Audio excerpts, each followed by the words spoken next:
Those of us paying attention are alarmed and trying to call attention to Trump's dismantling of freedoms and civil rights in this country, such as him trying to issue an executive order to change the Constitution regarding birthright citizenship, or an executive order to target a single law firm because they represented Hillary Clinton. Well, it's not just us raising the alarm anymore. An international group has just put the United States on their monitor list for the first time ever. They put countries on their monitor list that are actively violating human civil rights. My name is Dina Doll with the MeidasTouch Network. Let's break this down. The international group Civics Monitor has issued a press release explaining why they have put the United States on this watch list. They say the United States, once a global champion of democracy and human rights, joins the first 2025 watch list along with the Democratic Republic of Congo, Italy, Pakistan, and Serbia. The arbitrary U.S. pullbacks from aid and multilateral cooperation, including the World Health Organization and the UN Human Rights Council, will likely impact civic freedoms and reverse hard-won human rights gains around the world. Continued protest crackdowns are backed by a legislative push in several states. Authorities have continued repression against pro-Palestinian protesters with arbitrary penalties and student visa cancellations. At least 12 states have introduced laws restricting protests, including criminalizing the use of masks at demonstrations. The arbitrary freezing of federal funding and foreign aid jeopardizes the civil society. In January 2025, the Trump administration cut crucial federal funds, risking U.S. organizations' vital work with marginalized communities. A broad overhaul of U.S. foreign aid policies has led to the dismantling of U.S. aid and the suspension of international cooperation initiatives, including those that help to protect persecuted activists who are now at greater risk of experiencing violence, with severe consequences for civil society organizations around the world. A lapse bill enabling the Treasury Department to revoke the tax-exempt status of nonprofits based on vague and arbitrary grounds of terrorism could be renewed anytime. The new administration has attacked hard-fought progress on diversity, equity, and inclusion. It has also stopped funding for civil society organizations that support sexual and reproductive freedoms due to its negative stance on abortion rights. The White House now determines which media outlets access presidential press briefings. Associated Press journalists are barred from briefings.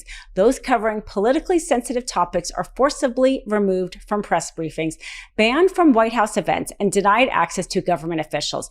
Journalists have also been intimidated. Concerns of unprecedented restrictions on public access to independent reporting continue to grow at national and state levels. And they say they're, the leaders of their organization, quote, "We urge the United States to uphold the rule of law and respect constitutional and international human rights norms." So all the things that they are talking about are certainly all the things we have been talking about here at the MeidasTouch Network. They go on to say in their press release, with talking about putting the United States on this list, that, quote, "Everything that Trump is doing is an unparalleled attack on the rule of law in the United States, not seen since the days of McCarthyism in the 20th century. Restrictive executive orders, unjustifiable institutional cutbacks, and intimidation tactics through threatening pronouncements by senior officials in the administration are creating an atmosphere to chill democratic dissent, a cherished American ideal." The Trump administration seems hell-bent on dismantling the system of checks and balances, which are the pillars of a democratic society. Everything we have been talking about on Meidas, everything raising the alarm. Now the United States being put on this watch list. Hawaii talking about how they are concerned because so much of their industry is tourism, and now tourists from around the world may reconsider travel to the United States. And this comes into effect what is happening to the Palestinian protester in Colombia. As we know, he was here legally.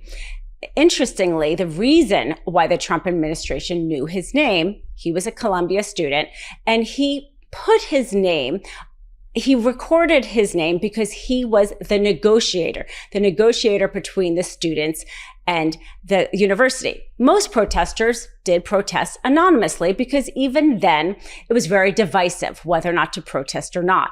But because he was the official negotiator, he had to give his name. And this person who was trying to resolve the conflict is now trying to be deported by the administration because they don't like what he said. This is, of course, the McCarthyism, and perhaps even worse than the McCarthyism, because that was awful about taking away your jobs. This is about taking away somebody from the country altogether that can be here legally. You might say, well, he wasn't yet a citizen, but are we going to really think Trump is going to stop at this? Who knows where he's going to stop? The fact of the matter is, if somebody is here legally, you cannot revoke their visa because of free speech, because they have a right to free speech just like everyone else. And of course, Trump is trying to use some sort of national security phrase as saying why he's justifying him leaving. You heard about Senolytics yet? It's a class of ingredients discovered less than 10 years ago, and they're being called the biggest discovery of our time for promoting healthy aging and enhancing your physical prime.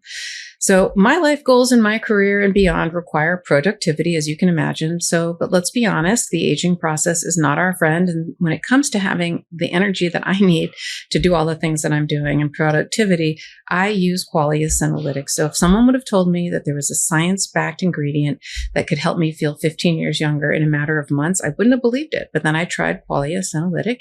And now as we age, those zombie cells, they're called, or senescent cells that our body accumulates, they're sort of worthless, and they accumulate and cause aging, and they're sort of old, worn out cells, and they cause these symptoms of aging like aches and discomfort, slow workout recoveries, sluggish mental and physical energy. And it's like this weird, middle-aged feeling, whatever you want to call it. So it's almost like pruning a tree, the dead leaves off a plant. Qualia Senolytic removes those worn out cells, those senescent cells, to allow for the rest of your cells to thrive in your body. And you just have to do it 2 days a month. The first time I read that, I thought, is that a typo? But it's really just 2 days a month. So this formula is non-GMO, vegan, gluten-free, and the ingredients are meant to complement one another, factoring in the combined effect of all the ingredients together. There's a 100-day money-back guarantee. It's clinically tested 2-day rejuvenation regimen, and it might hold the key to unlocking your cellular health and revitalizing aging tissues throughout your body. And I really highly recommend that you give it a try. Since I started using Qualia Senolytic, I've had higher energy levels. I feel much younger, and I feel much more productive, enthusiastic, and my brain just feels more sharp, and I have less aches and pains. So resist aging at the cellular level like I do. Try Qualia Senolytic. Go to qualialife.com/mistrial for up to 50% off, and use code mistrial at checkout for an additional 15% off. For your convenience, Qualia Senolytic is also available at select GNC locations near you. That's QUALIA life.com/mistrial for an extra 15% off. Thanks to Qualia for sponsoring today's episode. But not only did he try to arrest him and deport him, but he ended up putting him in a jail in Louisiana. People didn't even know where he was for a while. If he was an unknown person, do we think anybody would have actually been able to find him? Does a typical person have those kind of resources and media attention to find somebody who has been taken by ICE, even if they've been taken illegally? This is what this watch list is talking about. This is why Hawaii is concerned that they may not have many tourists come here, because tourists want to feel like if they come to the United States, they don't want the laws of the United States applied against them arbitrarily, just as it has been applied arbitrarily against Mahmoud Khalil. There's so much evidence for why America should be on that watch list, including the latest. What happened with the 10-year-old girl, American citizen, who's suffering from brain cancer? ICE deported her, despite the fact that she's an American citizen, and her 4 American siblings to Mexico with their undocumented parents.